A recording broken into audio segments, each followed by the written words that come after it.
नमस्कार दोस्तों, मेरे YouTube चैनल कहानियाँ में आपका स्वागत है। विक्रम बेताल की कहानी बेताल पच्चीसी की श्रृंखला आप सबको बहुत पसंद आ रही होगी। अब तक आपने इस श्रृंखला में 7 कहानी सुन ली। आज 8वीं कहानी की शुरुआत करते हैं। अंग देश के एक गांव में एक धनी ब्राह्मण रहता था। उसके 3 पुत्र थे। एक बार ब्राह्मण ने एक यज्ञ करना चाहा। उसके लिए एक कछुए की जरूरत हुई। उसने तीनों भाइयों को कछुआ लाने को कहा। वे तीनों समुद्र पर पहुंचे। वहां उन्हें एक कछुआ मिल गया।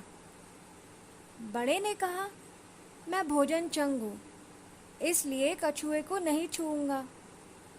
मझला बोला, मैं नारी चंग हूँ, मैं नहीं ले जाऊंगा। सबसे छोटा बोला, मैं सैया चंग हूँ, सो मैं नहीं ले जाऊंगा। वे तीनों इस बहस में पड़ गए कि उनमें कौन बढ़कर है। जब वे आपस में इसका फैसला न कर सके तो राजा के पास पहुँचे।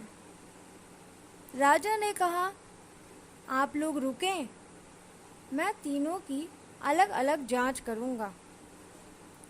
इसके बाद राजा ने बढ़िया भोजन तैयार कराया और तीनों खाने बैठे।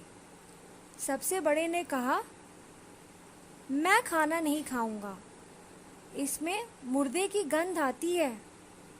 वह उठकर चला। राजा ने पता लगाया तो मालूम हुआ कि वह भोजन शमशान के पास के खेत का बना था।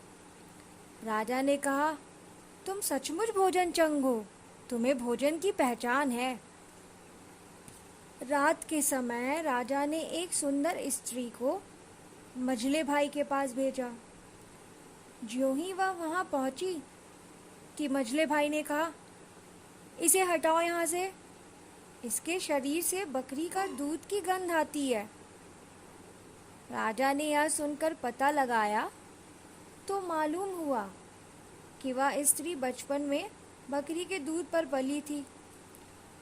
राजा बड़ा खुश हुआ और बोला, तुम सचमुच नारी चंग हो। इसके बाद उसने तीसरे भाई को सोने के लिए 7 गद्दों का पलंग दिया। जैसे ही वह उस पर लेटा कि एकदम चीख कर उठ बैठा। लोगों ने देखा उसकी पीठ पर एक लाल रेखा खींची थी। राजा को खबर मिली तो उसने बिछौने को दिखवाया। 7 गद्दों के नीचे उसमें एक बाल निकला। उसी से उसकी पीठ पर लाल लकीर हो गई थी। राजा को बड़ा अचरज हुआ। उसने तीनों को 1-1 लाख अशर्फियां दी। अब वे तीनों कछुए को ले जाना भूल गए, वहीं आनंद से रहने लगे। इतना कहकर बेताल बोला, हे राजा, तुम बताओ, उन तीनों में से बढ़कर कौन था? राजा ने कहा, मेरे विचार से सबसे बढ़कर सैया चंग था, क्योंकि उसकी पीठ पर बाल का निशान दिखाई दिया और ढूंढने पर बिस्तर में बाल पाया भी गया।